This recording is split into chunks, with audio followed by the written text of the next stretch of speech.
दोस्तों नमस्कार। आज का ये लेसन बहुत इम्पॉर्टेंट है। आप जैसे टाइटल में देख सकते हैं, आज का जो लेसन का टाइटल है वो क्या है? How to express time taken to someone to finish a particular task. कई बार ऐसा होता है कि हमें इंग्लिश में ये बताना होता है कि किसी एक पर्टिकुलर काम को करने में हमें खुद को या किसी और व्यक्ति को कितना समय लगता है, या किसी को कितना समय एक पर्टिकुलर काम करने में लगा, अथवा फ्यूचर के हिसाब से देखा जाए तो कितना समय लगेगा, या पॉसिबिलिटी के हिसाब से देखा जाए तो कितना समय लग सकता है। ये इस तरीके की बात हमको कई बार कहनी होती है और हमारे समझ में नहीं आता हम इसको कैसे कहें। तो आज उसी के बारे में हम चर्चा करेंगे। बहुत संक्षिप्त एक वीडियो बनाया गया है, मुश्किल से 5 या 6 सेंटेंस हैं इसमें, लेकिन वो सफिशिएंट है ये समझने के लिए कि इस तरीके की जो बात है उसे हम इंग्लिश में सही तरीके से किस तरीके से हम कम्युनिकेट कर सकते हैं। आप देख सकते हैं 5 या 6 एग्जाम्पल आपके सामने हैं इस वक्त। शायद आपको दिखाई दे रहे होंगे अभी पूरे, या नहीं भी दिखाई देंगे तो एक एक करके जब हम उनके बनाएंगे तो हम उस पर चर्चा करेंगे। फिलहाल मैं वो एग्जाम्पल आपके सामने पढ़ देता हूँ, फिर हम उसे इंग्लिश में कन्वर्ट करेंगे, and that will help you to understand how to make such type of sentences in English. पहला सेंटेंस आप देख सकते हैं, मुझे अपने घर से ऑफिस पहुँचने में 1 घंटे लगते हैं। तो ये एक एग्जाम्पल है। तो ये प्रेजेंट टेंस को डिनोट कर रहा है, किसी व्यक्ति को कोई काम करने में कितना समय लगता है। तो इस तरीके की बात को हम पहले वाले सेंटेंस से बनाना सीखेंगे। दूसरा सेंटेंस है, उसे वह काम पूरा करने में आधा घंटा लगा। मतलब ये पास्ट से जुड़ी हुई बात है, किसी व्यक्ति ने कोई काम किया और हम ये बता रहे हैं उसे वह काम करने में कितना समय लगा। तीसरे सेंटेंस में हम कह रहे हैं हमें वहाँ पहुँचने में कम से कम 2 दिन का समय लगेगा या 2 दिन लगेंगे। मतलब फ्यूचर की बात कर रहे हैं कि किसी व्यक्ति को कोई काम करने में कितना समय लगेगा। चलिए एक एक करके हम सेंटेंस बनाते हैं बिना समय बर्बाद किए और देखते हैं इसको किस तरीके से इंग्लिश में बनाया जाता है। अब इस सेंटेंस का जो प्रारंभ होता है वो इट से होता है, ये ध्यान रखना। यहीं पे लोग गलती करते हैं। मैक्सिमम लोग क्या करते हैं, आई से स्टार्ट कर देंगे, सब्जेक्ट से स्टार्ट कर देंगे, वो गलत हो जाता है। ये स्टार्ट होना चाहिए इट से। इट प्रेजेंट की बात हो रही है, इसलिए क्या होगा, इट टेक्स। अब किसको समय लगता है उसके अकॉर्डिंग सब्जेक्ट को हम यूज करेंगे यहां पर। अगर मैं अपनी बात कर रहा हूं तो क्या हो जाएगा, इट टेक्स मी। अगर मैं किसी और व्यक्ति की बात करूं, सपोज मैं यहां पर तुम्हारी बात कर रहा होता कि तुम्हें इतना समय लगता है, तो यहां पे क्या हो जाता है, यू। किसी व्यक्ति का नाम है तो उस व्यक्ति का नाम आ जाएगा, और अदरवाइज हिम, हर, अस, इस तरीके से शब्द का हम प्रयोग कर सकते हैं यहां पर। तो इट टेक्स मी, अब कितना समय लगता है, एन आवर। मतलब इसके बाद समय लगाना है। It takes me an hour, किस चीज के लिए, to reach office from my home. ये आपका सेंटेंस बन गया। It takes me an hour to reach office from my home. तो इसमें किस बात का ध्यान रखना है, इस पर्टिकुलर पार्ट का। इससे स्टार्ट होगा, it takes me, it takes him, it takes her, it takes us, it takes you, जो भी है। ये पहला पार्ट हो गया। इसके बाद क्या आ जाएगा, समय आ जाएगा, जितना समय लगता है। उसके बाद टू का प्रयोग करना है, और जिस काम को करने में समय लग रहा है उस काम की फर्स्ट फॉर्म का। टू के बाद हमेशा वर्ब की फर्स्ट फॉर्म आती है, और इस तरीके से सेंटेंस ये पूरा बन जाएगा। कुछ एग्जाम्पल और देख लेते हैं। For example, it takes him just a minute to solve any kind of calculation.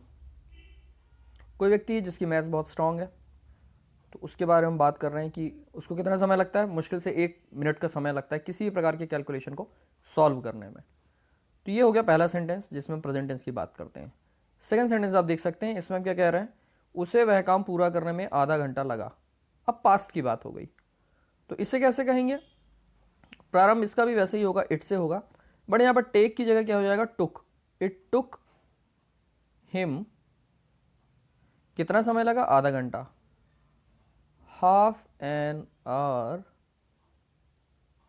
किस काम में, उसको पूरा करने में, टू फिनिश दैट वर्क, या टास्क कुछ भी लगा सकते हैं। It took him half an hour to finish that work. तो ये पहला वाला जो पार्ट है इसको ध्यान रखना है, कहाँ पर इट टेक्स लगाना है और कहाँ पर इट टुक लगाना है, इस चीज़ को ध्यान रखना। बाकी का स्ट्रक्चर वैसे ही रहेगा जैसे ऊपर बताया है कि उसके बाद समय आएगा, फिर कौन सा काम है उसे टू के बाद लगाना है। ऑलराइट, एक एग्जांपल और देख लेते हैं। It took me just few minutes to make this video. Alright, मतलब मुझे इस वीडियो को बनाने में बस कुछ मिनट्स लगे। तो आई होप आपको बात समझ में आ रही होगी। अब आप आगे चलते हैं, फ्यूचर टेंस की बात करते हैं। अब इसमें हम क्या कह रहे हैं, हमें वहाँ पहुँचने में कम से कम 2 दिन लगेंगे। तो इसमें क्या हो जाएगा, again it will begin with it, but इसके बाद क्या होगा, फ्यूचर की बात कर रहे हैं तो इसमें विल आ जाएगा, इट विल टेक हो जाएगा यहाँ पर। अब यहाँ हम अपनी बात कर रहे हैं, हमें मतलब प्लूरल नंबर, इसलिए क्या होगा, us. It will take us at least 2 days to reach there। Simple. एक एग्जांपल और देखते हैं। It will take me few minutes to finish my lunch। Suppose आपके पास किसी का कॉल आया, आप उस समय लंच कर रहे हैं और आपने उसको बोला कि I call you after finishing my lunch, and सामने वाला पूछ रहा है कि भाई कितना समय लगेगा आपको। तो आप रिस्पॉन्ड कर रहे हैं कि बस कुछ ही मिनट लगेंगे मुझे लंच फिनिश करने में, it will take me just few minutes to finish my lunch. तो इस तरीके से भविष्य से जुड़ी हुई जो बात है वो हम कह सकते हैं, इसमें विल टेक का प्रयोग किया जाएगा, इसे ध्यान रखना है। प्रेजेंट रहेगा तो इट टेक्स, पास्ट रहेगा तो इट टुक, और फ्यूचर रहेगा तो इट विल टेक। इसी प्रकार से कई बार हम पॉसिबिलिटी की बात करते हैं। हालांकि पास्ट में एक और सेंटेंस होता है, उसको भी हम पूरा कर लें। अब इसमें कह रहे हैं हम उसे छोटे छोटे से काम में घंटों लगते थे। अब देखिए, जो सेकंड नंबर का सेंटेंस था जिसमें हम बोल रहे थे उसे इतना समय लगा, वो भी पास्ट का ही था, लेकिन इसमें हम क्या बोल रहे हैं, लगते थे, मतलब कोई काम बार बार होता था। तो जब इस तरीके की बात होती तो क्या हो जाएगा, यहाँ पर इट यूज्ड टू हो जाएगा। It used to take him, ऐसा बनेगा sentence. It used to take him hours to finish even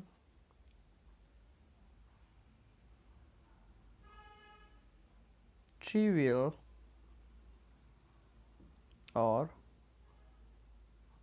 ordinary task। Trivial मतलब होता है मामूली सी चीज़ें जो बहुत तुच्छ सी होती हैं, बहुत इंपॉर्टेंट नहीं होती हैं। It use to take him hours to finish even trivial और ऑर्डिनरी टास्क, मतलब बहुत ऑर्डिनरी से काम या बहुत छोटे छोटे से काम को पूरा करने में भी उसको कितना समय लगता था, घंटों लगते थे। तो लगता था वाला एक्सप्रेशन देने के लिए हम यहाँ पे यूज टू का प्रयोग कर रहे हैं। It use to take him, ऐसा सेंटेंस बनेगा ये। फिर पॉसिबिलिटी की बात कर रहे हैं, क्या बोल रहे हैं, पुलिस को उस आतंकवादी को पकड़ने में कई दिन लग सकते हैं, मतलब हम श्योर नहीं है, 1 दिन लगेगा, 5 दिन लगेंगे, we are not sure about it. तो यहाँ पे हम पॉसिबिलिटी की बात करें, कई दिन लग सकते हैं, तो ये कैसे हो जाएगा, इसमें हम पॉसिबिलिटी है तो मे का प्रयोग कर लेंगे। It may take the police, कई दिन मतलब many days, it may take the police many days to catch that terrorist. Alright, ये फ्रेम करने के लिए हमको मे का प्रयोग करना पड़ेगा, इट मे टेक, और उसके बाद जिसको भी आप बोल रहे हैं वो आ जाएगा।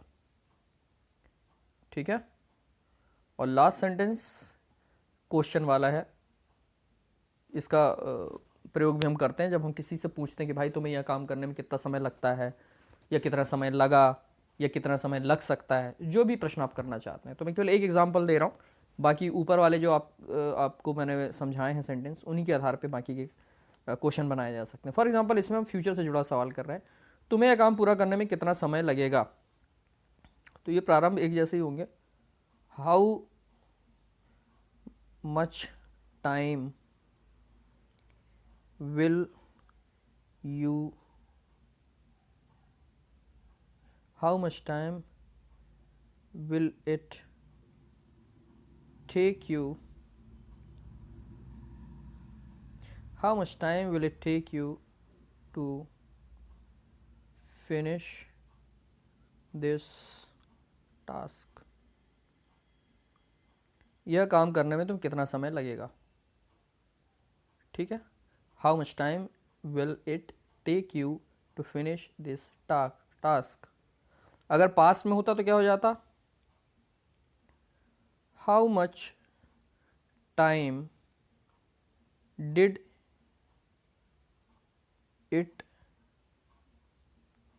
take you to finish that task। इसमें डिड का प्रयोग कर लिया हमने। How much time did it take you to finish that task.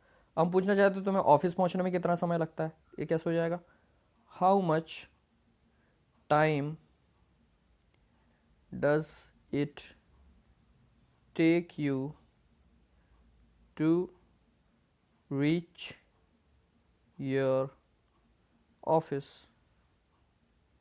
तो इस तरीके से हम अलग अलग तरीके की बात को रख सकते हैं, डिपेंड करता है हम क्या कहना चाहते हैं।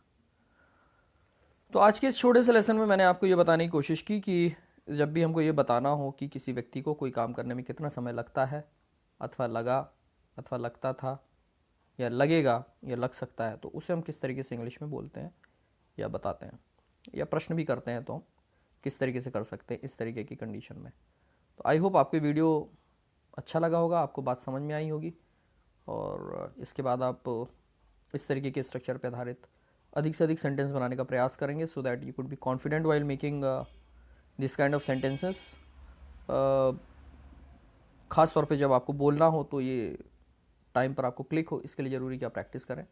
इसमें एक बात का ध्यान रखना है कि जो एरर होती है वो किस चीज़ की होती है, जो हमको अवॉइड करना है वो ये करना है कि जैसे ये है, मुझे अपने घर से ऑफिस पहुंचने में 1 घंटे लगते हैं, तो बहुत सारे लोग क्या लिखते हैं इसको, आई टेक